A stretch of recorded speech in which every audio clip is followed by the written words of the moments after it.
The final element of data science and communicating that I wanted to talk about is reproducible research.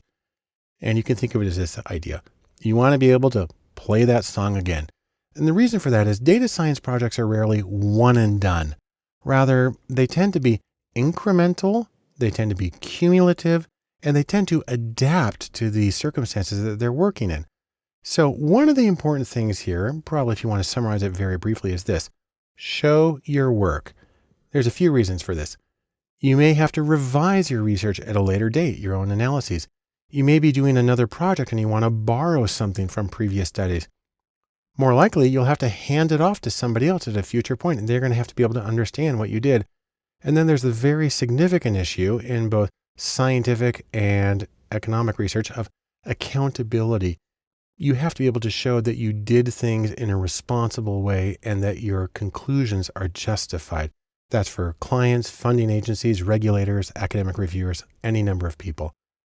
Now, you may be familiar with the concept of open data, but you may be less familiar with the concept of open data science, and that's more than open data. So for instance, I'll just let you know that there is something called the Open Data Science Conference at ODSC.com, and it meets 3 times a year in different places. And this is entirely, of course, devoted to open data science, using both open data, but making the methods transparent to people around them.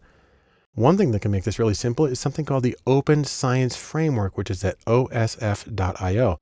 It's a way of sharing your data and your research with an annotation of how you got through the whole thing with other people. It makes the research transparent, which is what we need.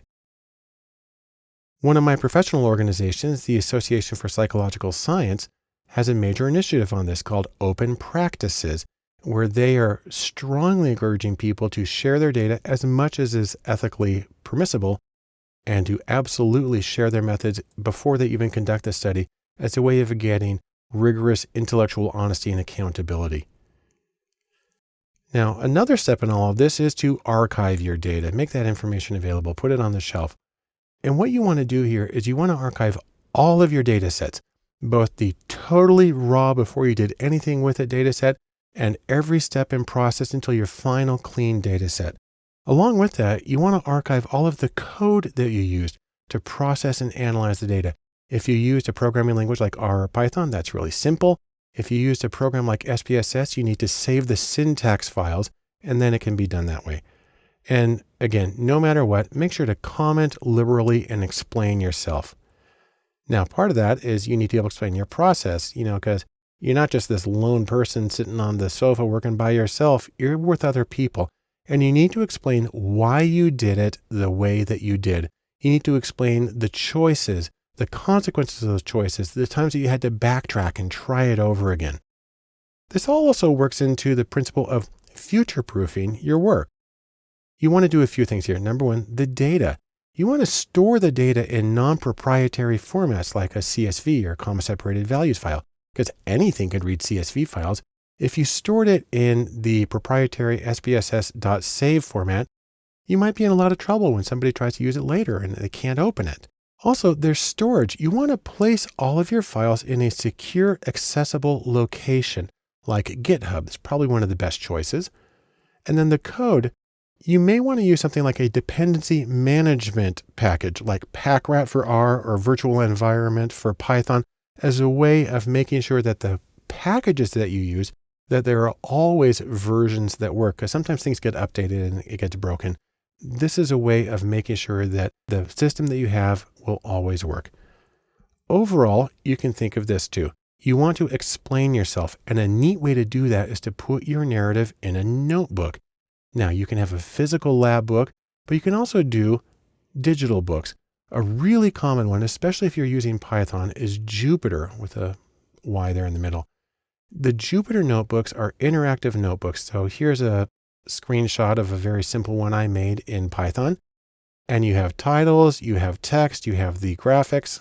If you're working in R, you can do this through something called R Markdown, which works in the same way. You do it in RStudio, use Markdown, and you can annotate the whole thing.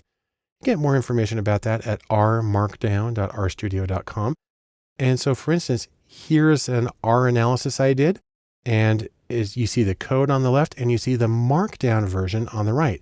What's neat about this is that this little bit of code here, this title and this text and this little bit of R code then is displayed as this formatted heading, as this formatted text, and this turns into the entire R output right there. It's a great way to do things. And then if you do R Markdown, you actually have the option of uploading the document into something called RPubs. And that's an online document that can be made accessible to anybody. Here's the same document. And if you want to go see it, you can go to this address. It's kind of long, so I'm going to let you write that one down yourself. But in sum, here's what we have. You want to do your work and archive the information in a way that supports collaboration. Explain your choices, say what you did, show how you did it. This allows you to future-proof your work so that it will work in other situations and for other people. And as much as possible, no matter how you do it, make sure to share your narrative so people understand your process and they can see that your conclusions are justifiable, strong, and reliable.